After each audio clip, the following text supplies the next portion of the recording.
Bonjour à tous.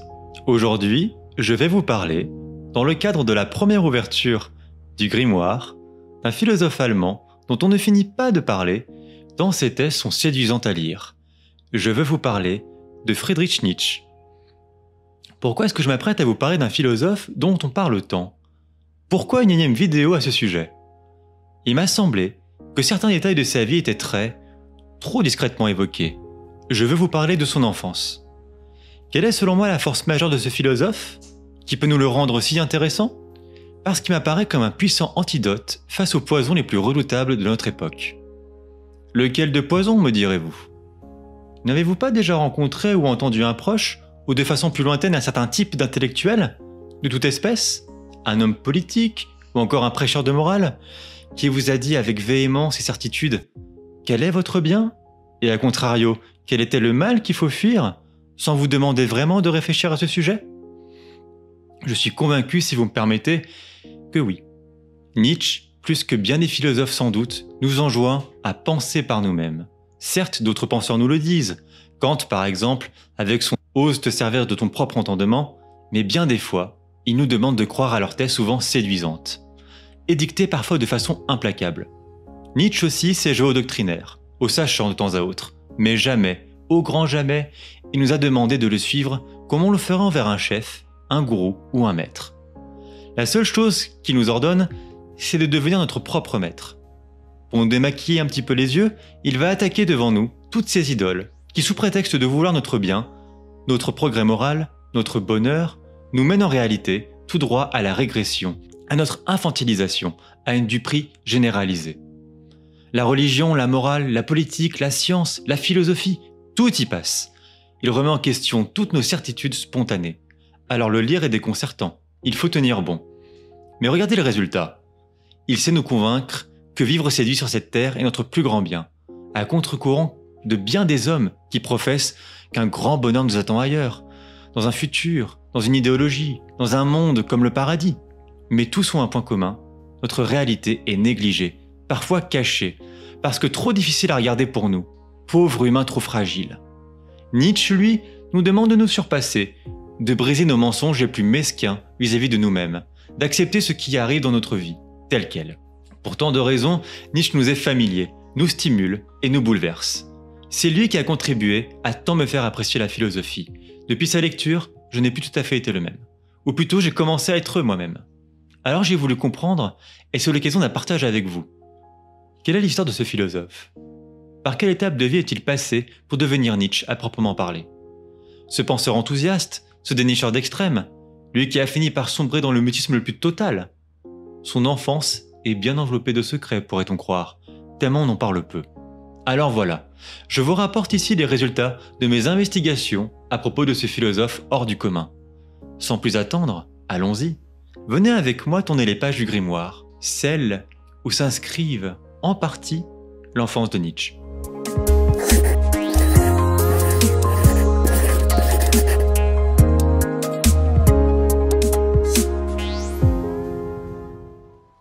On peut dire en premier lieu que Nietzsche vient d'une famille ecclésiastique. Son père comme son grand-père ont eux-mêmes enseigné la théologie, que l'on peut grossièrement définir comme l'étude rationnelle de Dieu. Sa mère aussi vient d'une famille de pasteurs. Quand on regarde de plus près les deux lignées de la famille du philosophe, on remarque quelque chose de très intéressant. Nous avons du côté du père les Nietzsche, des personnes très centrées sur leur monde intérieur, introverties donc, qui ont une forte disposition vers la méditation. Et nous avons du côté de la mère les Hoéri, bien plus portés vers l'extérieur. Ce sont des gens curieux, causants et très actifs. Quand on passe en revue la vie du philosophe allemand, on voit combien il tient bien de sa lignée paternelle pour son introversion, sa minutie à détecter, expliquer les moindres détails de sa vie intérieure, mais aussi, dans une moindre mesure peut-être, de sa mère, notamment par rapport à sa capacité à discuter, sa curiosité insatiable, sa vie de marcheur infatigable. Lorsqu'on s'intéresse de plus près à Karl Ludwig, le père de Nietzsche, nous avons affaire à un homme discret, bienveillant, mais dont la vie est malheureusement traversée par de terribles douleurs physiques. C'est un homme qui éprouve un incessant besoin de repos parce qu'il éprouve d'immenses douleurs au cerveau. Il ne pourra plus former de projets bien optimistes, tellement sa vie est devenue handicapante. Il se résigne alors en demandant à ce qu'on lui confie une paroisse. Ce sera celle de Roeken. Les souffrances du père traceront comme un destin tragique les futures épreuves de l'enfant, comme des souffrances cérébrales similaires, mais aussi des égarements mentaux, sorte de péché d'excès, à la richesse hors du commun de son monde intérieur, un don ou une malédiction que partagera son fils. Car Ludwig est un homme très habile avec la musique. Il jouera en particulier de l'orgue au sein de sa paroisse, ce qui marquera profondément son fils. Roeken est un village prospère. Le père disposera même d'une grange dont il aura à s'occuper, et il aura une habitation paysanne. La vie sera plutôt rude, mais ils vivront très heureux. Nietzsche lui-même en témoignera souvent. Un enfant né alors d'un tel décor. Ce sera Frédéric ou Friedrich, en hommage à Frédéric Guillaume IV, alors protecteur du père, mais surtout dirigeant de la Prusse de l'époque. L'enfant dont nous parlons aujourd'hui fut bientôt secondé par un frère, puis enfin sa sœur, si fameuse. L'ironie que l'on décèle, dans les balbutiements de la vie du philosophe, c'est que l'accession à la parole, au langage, est très tardive, pour ce véritable virtuose des mots qu'il sera plus tard. Nietzsche sera heureux, c'est pour lui incontestable. Il sera toujours vivement imprégné du son des cloches, lointaines, qui résonnent jusque sur l'immensité de la plaine. Mais le malheur vient vite. Au mois d'août 1848, le père tombe du haut d'un perron, et sa tête se heurte de plein fouet sur des marches. Un an plus tard, le père s'éteint, comme si ce choc précipita sa mort. Friedrich se retrouve sans père, lui qui dira plus tard, en ce qui concerne les pères, dans un de ses derniers ouvrages, Ainsi parlait Zarathustra, ce que le père enveloppé de science offise de le dire. Souvent, j'ai vu s'épanouir dans le fils un mystère paternel. Adieu les sonorités apaisantes de l'orgue au fond du temple, à jamais perdu les invocations lyriques inspirantes pour l'âme des jeunes garçons. De la mort du père s'ensuivra un silence terrible, infiniment triste pour le jeune homme. L'enfant rêvera de la mort de son petit frère, et aussi terrible que cela soit, ce sinistre présage se confirmera peu de temps après. Suite à cela, la famille s'installe à Naumbourg-sur-Saale, une ville voisine, une bourgade contrastant fortement avec Roeken, ce que ne manque pas de remarquer un Nietzsche sensible au moindre changement d'atmosphère. Ici, tout est bien différent du village.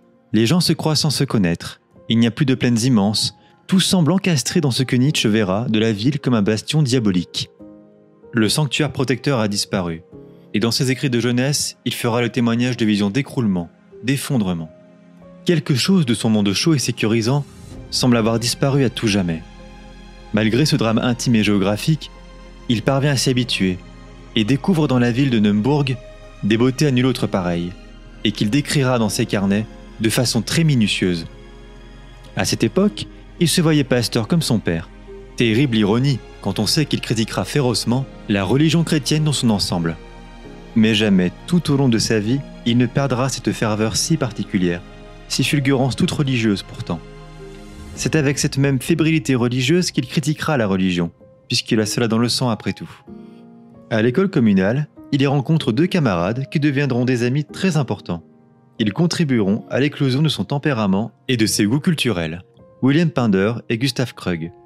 Un peu comme avec son lignage, ces deux amis seront très différents et complémentaires, nourrissant chez le jeune homme une personnalité riche et contrastée. Tandis que Krug se révèle rude, assoiffé de jeux guerriers, mais aussi têtu à l'excès, Pinder était quant à lui d'une infinie douceur. Prudent dans ses jugements sur les choses, mais ne manquait pas de détermination une fois lancé dans un objectif. Ce dernier, contrairement à Krug, se montrait aussi très affectueux et se démarquera par une franche appétence pour la poésie, ce qui le rapprochera de notre philosophe qui en écrira beaucoup à cette période de sa vie. Ces deux-là seront si complémentaires pour le jeune homme qu'il sera très anxieux à la pensée d'être séparé d'eux sur de longues périodes. Chacune des trois familles fera des pieds et des mains pour que les inséparables puissent intégrer ensemble l'Institut Weber, où ils feront leur scolarité de 1851 à 1854. C'est ici que Nietzsche apprendra le grec et le latin. Il passera des journées très studieuses et jalonnées de promenades. Il assimilera un langage plus classique, propice à l'écriture de la poésie, en se détachant d'un même trait du dialecte provenant de son village natal. Les trois amis passeront beaucoup de leur temps à faire des combats chevaleresques dans cette ville parsemée de remparts. Tout l'imaginaire du Moyen-Âge et de l'idéal du chevalier se trouve dans leur tête fébrile d'héroïsme. Nietzsche se passionne alors pour l'art de la guerre, au point d'en lire avec sa sœur tout ce qu'il est possible de lire. Rien de si original, là à l'époque d'un empire fier de lui-même. Un empire avide d'expansion, et soucieux de transmettre cette mentalité à ses enfants. Nous sommes à présent en fin d'année 1854. Et le jeune homme entre avec ses amis au Dom Gymnasium, où il continuera sa formation scolaire. C'est à nouveau une période agréable pour lui. Il y passera des heures à se cultiver, Il passera aussi beaucoup de son temps, tantôt chez les Pinder, qui lisent des poèmes de Goethe, tantôt chez les Krug, où il écoutera énormément de musique classique. À cette occasion d'ailleurs, la mère de Nietzsche lui offrira même des cours de musique ainsi qu'un piano. Dès 1856, il saura jouer des sonates de Beethoven et un peu de Haydn, un compositeur autrichien connu du XVIIIe siècle. Suite à sa formation au gymnase, son entrée au collège de Pforta sera une étape décisive dans la formation de Nietzsche. Pforta est un ancien monastère fondé en 1137 et qui verra fouler les pas des très connus Fichte, un philosophe allemand du XVIIIe siècle, épris des idées de la Révolution française et de liberté, qu'il essaiera de définir presque scientifiquement, ou encore de Léopold von Ranke, fameux historien de la Prusse. C'est d'une main de fer que se déroule chaque journée. Dès 5 heures du matin, il faut se lever pour faire sa prière, puis viennent aussitôt les heures de classe, puis d'études personnelles, de lecture, et ce jusqu'à 21 heures, où les jeunes adolescents se trouvent alors dans des dortoirs fermés à clé. Nietzsche n'aura que le dimanche pour voir sa famille. Il se dégagera de ses lettres une ambivalence amusante et typique de son âge, un empressement à voir sa mère mêlé d'un certain autoritarisme de père de famille, en lui demandant de manière ferme des affaires comme des livres ou du chocolat. De la même façon, il demandera à sa sœur de lui écrire des lettres dans un langage plus travaillé, et il la surnommera « Chère Lama » pour son entêtement et son obstination à la tâche malgré ses difficultés.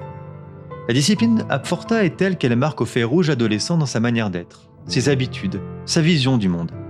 Elle éveillera en lui une énergie hors du commun, un cadre intérieur extrêmement solide pour travailler et penser, mais aussi une certaine raideur, un autoritarisme précoce et maladroit. Nietzsche développe une telle passion pour le sérieux qu'il en devient rigide, peu prompt à l'humour, à la légèreté, qui le distinguera de beaucoup de ses camarades, et ce sera un des moments inauguraux d'expérience, de solitude, de sentiment de décalage avec les autres. Un de ses amis lui fera remarquer que son mot préféré est le mot réfléchi. Ces lectures romantiques viendront aggraver cette disposition pour la mélancolie. Des auteurs comme Byron, Schiller ou Novalis seront ses maîtres. Typique du romantisme, Nietzsche éprouvera une véritable passion pour les orages, en écho chez lui à des sentiments tumultueux, brûlants, qu'il a besoin d'exorciser. Il écrit à Pinder « En moi aussi régnait encore ce crépuscule.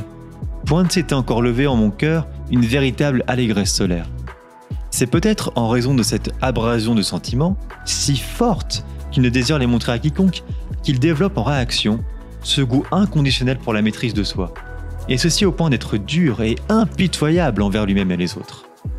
Une anecdote saisissante de sa sœur témoigne de ce qui apparaîtra comme un goût pour l'autopunition. Alors qu'à la sortie de l'école, une pluie torrentielle s'abattait sur la ville, il est le seul enfant à ne pas chercher à se protéger ou à fuir. Il reste de marbre et marche calmement, stoïquement en direction du foyer.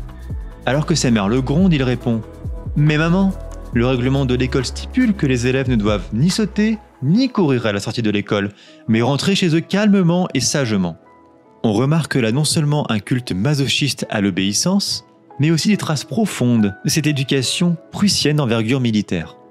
Cette domestication de soi-même, loin de n'être que négative, n'aura de cesse de stimuler, renforcer le futur philosophe en le poussant à créer, à œuvrer, à sculpter sa volonté en attente de projets. Pas de force sans ligotage, pas de vigueur sans contrainte. Des traits de sa personnalité future se vérifient ici, une résistance incroyable à la souffrance et la force qu'il puise en elle. C'est pour cela qu'il restera, malgré ses critiques féroces envers elle, très respectueux au fond de la doctrine stoïcienne. Le stoïcisme étant une doctrine reposant sur le principe qu'il faut se concentrer exclusivement sur les choses qui dépendent de soi, et ce, par l'usage de la raison, en construisant pas à pas une forteresse intérieure pour se protéger des assauts de la passion, et plus généralement de ce qui ne dépend pas de soi. On voit ici un peu combien la doctrine stoïcienne vient faire office de voile de déni, autant que de remède au malaise de l'adolescent face à ses propres émotions. Trop intenses, voire incontrôlables, autant les figer, les museler, les voir comme de la faiblesse non domestiquée. Véritable période d'efflorescence culturelle pour Nietzsche, il dissertera avec ses amis sur le cas de Mucius Scaevola, ce héros qui, lors de la guerre contre les Étrusques, un peuple italien du 9e au 1er siècle avant Jésus-Christ, s'infiltra dans le camp du roi Porséna pour l'assassiner de ses propres mains. Découvert et menacé d'être brûlé vif s'il ne révélait pas son identité, Tite-Live, historien ayant composé une œuvre monumentale de l'histoire romaine, rapporte que le héros plongea de lui-même la main dans un brasero et s'écria « Le corps est peu de choses pour qui aspire à la gloire ». Alors que ses camarades sont effrayés d'entendre cette histoire, Nietzsche, sans doute pour fanfaronner, prendra aussitôt des allumettes et les allumera pour se brûler la paume de la main sans broncher. Le surveillant dut aussitôt intervenir pour interrompre l'expérience qui aurait pu brûler la main entière. Nietzsche ne gardera pas un souvenir impérissable de Pforta, mais il lui sera très reconnaissant de la discipline intérieure qu'elle lui a inculquée. Elle lui devra une thèse selon laquelle une forte volonté par l'éducation est la base sûre pour que la culture et la civilisation allemande, européenne même, se régénèrent. À Pforta, c'est comme si on avait appris à obéir, mais aussi à commander, comme si de l'un découlait l'autre. En obéissant à une autorité extérieure, elle devient intériorisée, si bien que l'on finit par obéir à soi-même et ainsi à se commander, puis enfin à commander purement et simplement. Il dira des phrases saisissantes, comme que le bon, l'exceptionnel même, y soit exigé comme normal. Cette sorte de sculpture de soi, si chère aux philosophes, se retrouve ici. En commandant, on établit par là même des hiérarchies, des préférences, et donc un ordre, des valeurs. Et sans cela, pas de civilisation qui tienne. Fait amusant, Nietzsche assimile longtemps domination et maîtrise de soi. Tandis que ses camarades s'enivraient secrètement dans une cave lors d'une excursion au château de Schomburg, le jeune homme s'isole au sommet de la tour et pose comme un penseur solitaire, en parlant d'eux, masse informe, presque méprisable. À ce moment précis, il dit de lui-même « J'exerce ma charge de dominateur ». On conviendra que Nietzsche a une vision de la domination bien particulière. Il ne s'agit pas tant de tyranniser les masses que de les fuir dans un geste épicurien. N'oublions pas trop vite que Nietzsche est un homme dont la maladie le suivra comme un spectre persistant toute sa vie. Dans le registre de l'infirmerie de Pforta, il est écrit « C'est un garçon énergique et robuste, au regard étonnamment fixe. Il est myope et souffre périodiquement de maux de tête. Son père est mort jeune d'un ramollissement cérébral et l'enfant a été conçu tard, à une époque où le père était déjà malade. Aucun symptôme grave n'est visible, mais il est nécessaire d'être attentif aux antécédents. Durant cette période, il ira souvent à l'infirmerie pour des motifs variés, comme des congestions cérébrales, des otites, mais aussi des migraines. Plein de cet esprit de sérieux, il surmontera ces crises et voudra mettre à l'épreuve sa volonté durement acquise par cette discipline militaire dont nous parlions avant. Il voudra se projeter vers l'extérieur de toutes ses forces, déployer ses armes. C'est pourquoi il voudra former avec Krug et Pinder une sorte de société littéraire, très typique de son temps et des cercles romantiques alors en vogue. Cette association durera 2 ans, surtout grâce à l'obstination de Nietzsche. Elle s'appelle Germania, mais elle sera appelée à être dissoute tant le comportement de Nietzsche fut critiquable pour ses camarades. Il s'est montré en effet tellement critique envers ses camarades, il a employé des mots si acerbes, si féroces, si impitoyables, que ces derniers naturellement ne voulaient plus entendre parler d'une telle association. Il semble éprouver une véritable satisfaction à détruire les élans vaniteux et les idéaux personnels de ses camarades. On reconnaît déjà l'homme au marteau dont il sera tant taxé plus tard. Oui, on reconnaît bien là l'appareillage critique de Nietzsche qui est déjà très fourni, que l'on peut retrouver un peu partout dans ses œuvres, qui peut atteindre des proportions hors normes, comme dans l'Antéchrist, livre pamphlet si féroce envers la religion. Alors qu'il n'est encore qu'adolescent, Nietzsche se propose alors de faire sa propre histoire, celle de son processus créatif en distinguant 3 temps. Le premier, basé sur la force, qui prend pour exemple les éléments naturels saisissants comme les orages, la mer tempétueuse, les incendies grondants. Il parle d'une force pure dans ses écrits poétiques, en ceci qu'il ne disposait pas de modèle d'imitation pour le canaliser et orienter son inspiration. La seconde période poétique se tournera, selon ses dires, bien plus vers l'élégance du style, dont il reconnaît qu'il ira un peu trop loin, qu'il sera trop pompeux, parce qu'il manquait de confiance en lui-même. Alors qu'on commence à écrire, la tentation est grande de fleurir excessivement son style pour se rassurer. Enfin, il considérera une troisième et dernière période comme étant celle de la synthèse, de la réunion des 2 premières périodes poétiques, la force et l'élégance, du moins sa tentative. C'est à cette époque qu'il va se passionner pour le mythe de Prométhée, mais aussi pour le Faust de Goethe, le Manfred de Byron, qui ont tous 3 pour caractéristique d'être des révoltés, des insurgés de l'existence, allant jusqu'à défier Dieu et rompre les chaînes qu'ils ont posées sur les hommes. Il s'identifiera profondément à Manfred. Schiller aussi le marquera, notamment dans Les Brigands, qui met en scène des titans, les titans étant les enfants des tout premiers dieux grecs, précédant Zeus et ses enfants, luttant contre la religion et la vertu. Il va même composer une réécriture de Prométhée, le titan qui dérobe le feu aux dieux pour le donner aux hommes, en le dressant contre son père qui, lui, est prêt à se soumettre à Zeus, le père des dieux grecs. Il adviendra que le Prométhée de Nietzsche préférera mourir de ses convictions plutôt que de se soumettre à la toute-puissance divine. L'autre poète sur lequel il jette son dévolu n'est nul autre que Hölderlin, un poète romantique allemand du XVIIIe et XIXe siècle, très connu pour son recueil de poèmes Hyperion. Il ne jouissait pas dans le milieu scolaire d'une très bonne réputation. C'est même tout le contraire. Son langage est considéré comme confus, pas assez clair ni audible. Ses chants poétiques sont aussi jugés trop païens, autrement dit célébrant un petit peu trop de divinités diverses, et ne parlons pas de sa perdition brutale dans la folie. Nietzsche retiendra de lui sa véritable adoration de la culture grecque, sa volonté de renouveler la langue allemande par un retour à la culture grecque de l'Antiquité. Le poète dont il est question est un jeune idéaliste, à l'âme émaillée de ferveur, nostalgique d'un monde réconciliant beauté et lumière, rêvant de coordonner le monde terrestre et le monde des dieux. Nietzsche écrira d'ailleurs le 19 octobre 1861 un plaidoyer pour Hölderlin lors d'un devoir d'élève intitulé « Lettre à mon ami pour lui recommander mon poète favori ». Il parlera, au sein de ce devoir, de la pureté de la langue du poète. Résolument, les concitoyens allemands de l'époque n'étaient pas prêts selon Nietzsche, et ne le sont d'ailleurs toujours pas, à entendre de telles vérités, pour eux trop amères, eux jugés si barbares et pleins d'œillères. Tout se passe comme si Hölderlin et ses contemporains ne venaient pas de la même époque. On peut vite comprendre combien Nietzsche fut épris de sympathie et d'affection pour lui, en éprouvant bien des affects similaires, comme le sentiment de solitude, mais aussi le besoin de solitude, de décalage avec son époque, les autres, le besoin de retrouver une pureté perdue et les présages de la folie. Chez Hölderlin, tout au contraire des autres, la beauté est promesse, la beauté est solaire, et elle renouvellera en profondeur la langue et la culture allemande.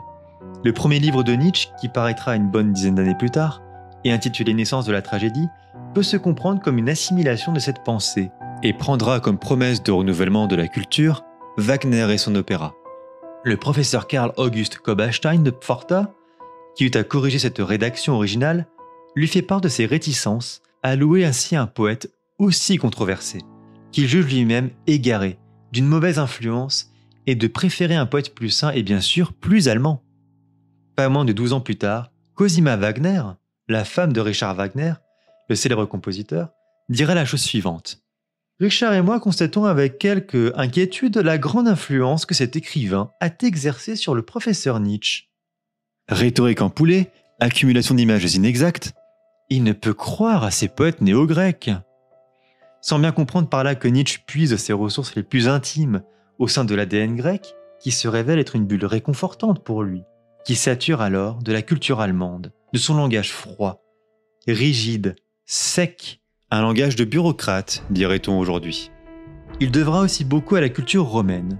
Il prendra notamment l'exemple de Salluste, dont il apprécie tant la concision, le goût pour l'essentiel, la prédominance du fond sur la forme dans tout écrit et tout discours, la suspicion à l'endroit des bons mots et des bons sentiments. En résumé, 3 grandes influences jalonneront son adolescence, et ce jusqu'à la fin de sa vie. La mélancolie romantique, la culture grecque comme pouvant guérir le philistinisme, ou la culture sans but, sans profondeur autrement dit, de son époque, et enfin la froideur et la concision romaine face à la tentation d'un style trop empoulé, trop fleuri. Lors de ses nombreuses recherches, il s'attache aussi à la figure d'Hermann le roi des Ostrogoths. Nietzsche écrira beaucoup à son sujet, et cela ne mettra qu'en lumière qu'à partir d'un seul sujet, il peut déployer une infinité de points de vue, ou autrement dit, de perspectives, comme il le dit lui-même, c'est-à-dire la capacité à regarder un seul et même événement sous plein de regards et de positions différents. Tout cela met en lumière un fort potentiel créatif, une densité dans l'approche de la philosophie qui se cherche. Il y consacre un début de poème épique, un fragment de drame et une symphonie pour 2 pianos. Hermann est un roi violent, un père orgueilleux, levant son poignard sur la personne de son fils, amoureux de sa fiancée. C'est pendant les 4 années de 1861 à 1865 qu'il s'essaiera à tous ses styles, à ses essais, et que du même coup, il se confrontera à lui-même, à son potentiel, mais aussi à ses limites. Il tâchera alors de bâtir les premières fondations d'un regard objectif, distancié par rapport à son sujet. Ce serait être incomplet que de parler de la jeunesse du philosophe sans évoquer un peu plus ses rapports à la musique, très important dans sa vie. C'est durant ces 4 années décisives qu'il conçoit la musique comme le véhicule d'une décharge affective indépassable. Elle est la route la plus directe vers l'instinct, l'inconscient, et on comprend pourquoi une poignée d'années plus tard, il adulera Schopenhauer. Dans un premier temps, sa musique ne lui plaira pas. Ce n'est que plus tard qu'il pourra se familiariser avec elle. Son usage de la musique met en lumière combien ce dernier fonctionne à l'inspiration, à la révélation. Voilà encore à l'œuvre ici une des traces du religieux en lui. Ses productions musicales témoignent d'un tiraillement entre attachement féroce au passé, mais aussi goût pour les effets choquants, novateurs. Nietzsche rencontrera toujours des difficultés en ce qu'il dispose d'une technique limitée, qu'il compensera toujours par un véritable génie de l'improvisation. Pourtant, comme le dit Dorian Astor, un célèbre commentateur de Nietzsche, seule la maîtrise complète d'un langage peut élever l'expression à une œuvre d'art. Dans Humain trop humain, il affirmera « C'est d'un bas niveau que celui de l'improvisation artistique », là où il excellait pourtant. On devine là la frustration du philosophe à n'être pas devenu musicien professionnel. Il ira jusqu'à dire bien plus tard, en 1884, à son ami compositeur Peter Gast, « La musique est de beaucoup ce qu'il y a de mieux. À présent plus que jamais, j'aurais voulu être musicien. » Néanmoins, ses progrès musicaux sont indéniables. Il se détache peu à peu du modèle classique de Haydn, Mozart, et se rapproche bien davantage des romantiques comme Chopin et Schumann. Il fera beaucoup de musique religieuse dans un premier temps. Il va s'inspirer des musiques nationales, hongroises et polonaises notamment. En 1858, il louera à travers la musique Dieu, le vrai et le bien, 3 concepts qu'il brisera sévèrement bien plus tard. S'il apprécie tant les musiques religieuses, à défaut de louer leur vision du monde, loin s'en faut, c'est qu'elles apparaissent pour Nietzsche comme un contrepoids à ce qu'il juge comme étant un profond manque de sérieux de son temps. Alors qu'il ne connaît pas Wagner, que cette rencontre se fera bien plus tard, son camarade Krug semble se passionner pour lui. Dans un premier temps méfiant, Nietzsche sera lui aussi fasciné par cette puissance destructrice dans la musique de Wagner, au point que celle-ci semble s'arracher à la subjectivité du sentiment, trop personnelle, en préférant l'accès à des vérités essentielles sur notre monde, des vérités objectives, universelles, des grandes vérités. Cette œuvre fulgurante sera un testament pour Nietzsche, car pour lui aussi penser, c'est prendre le risque de l'abîme. Pendant les vacances de Pâques 1862, il écrira 2 petits textes intitulés Fatum et Histoire et Libre arbitre et Fatum. Il s'inspirera tour à tour des conceptions de Kant, de la raison dans l'histoire de Hegel, de l'Émile de Rousseau, mais encore d'Emerson, qu'il appréciera toute sa vie. Déjà quelque chose comme le destin de Nietzsche en tant que philosophe si particulier semble s'enclencher, cet orfèvre de la langue et de la pensée, anéantissant les prêts-à-penser pour créer un chemin inédit, amené à être emprunté par des philosophes libérés de bien des carcans, dont ceux de la morale et de la religion, de la culpabilité, qu'il appellera les philosophes de l'avenir.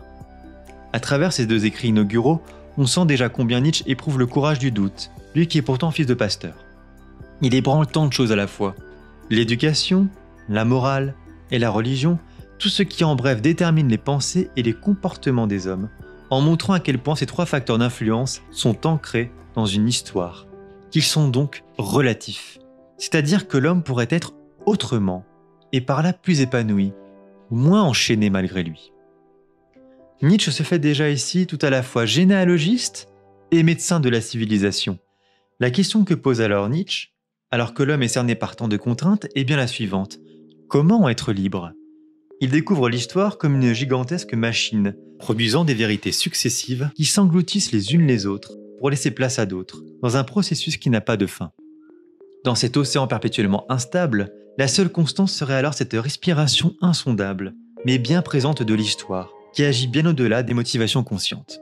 Les hommes se croient libres, mais c'est l'histoire qui pourtant détermine leur choix, leur motivation, leur désir. La culture devient elle-même prise en conséquence, enserrée dans le filet de ce relativisme. Dans ses écrits de jeunesse, on peut déjà remarquer l'abondance des concepts contraires, dressés en dualité les uns avec les autres.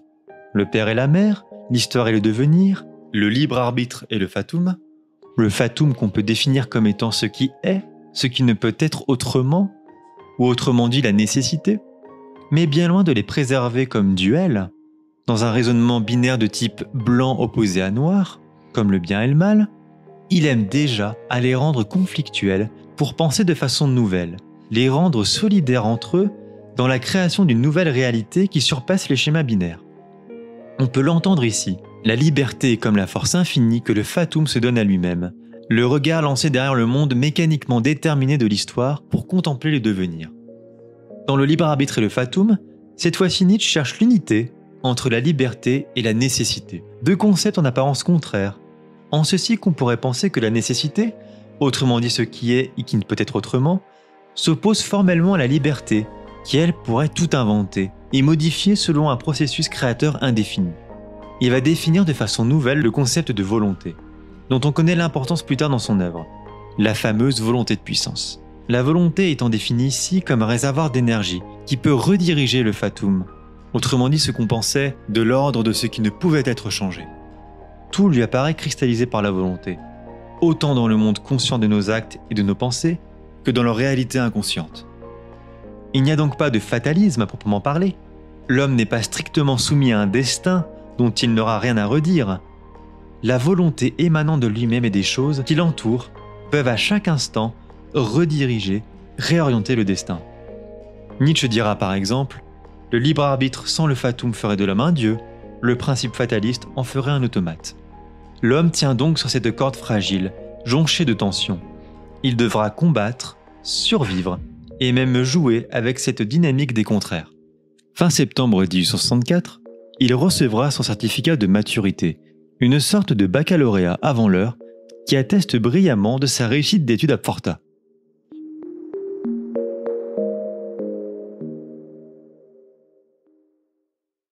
Une carrière universitaire va alors s'ouvrir à lui, où il connaîtra tour à tour l'estime et l'incompréhension, presque de façon simultanée. C'est un épisode brûlant, décisif de la vie de Nietzsche, aussi parce qu'il va rencontrer Wagner, qui le marquera à jamais, autant dans l'amitié passionnée que dans la haine indélébile. Comment s'est amorcée une telle rencontre ? Pourquoi une relation qui avait tout à promettre pour Nietzsche est-elle devenue un véritable cauchemar dans sa vie ? Quels sont les éléments de sa vie qui ont contribué à faire de lui ce qu'il est devenu ? Cet homme, profondément solitaire, si courageux dans la pensée et plein d'allégresse, malgré des souffrances physiques qui menaceront sans cesse son équilibre intérieur ? Tout ceci, nous le saurons ensemble bien vite au prochain épisode. Et vous ? Quel est le moment de la jeunesse de Nietzsche qui vous a le plus marqué ? N'hésitez pas à répondre dans les commentaires et à partager vos expériences personnelles qui font écho à ce qui a été dit. Ceci est ma toute première vidéo. Je compte sur vos commentaires pour me dire ce qui vous a plu, mais aussi déplu, ce qui peut être amélioré. Si celle-ci vous a plu dans son ensemble, n'hésitez pas à liker, à vous abonner et à faire tourner. En attendant, portez-vous bien.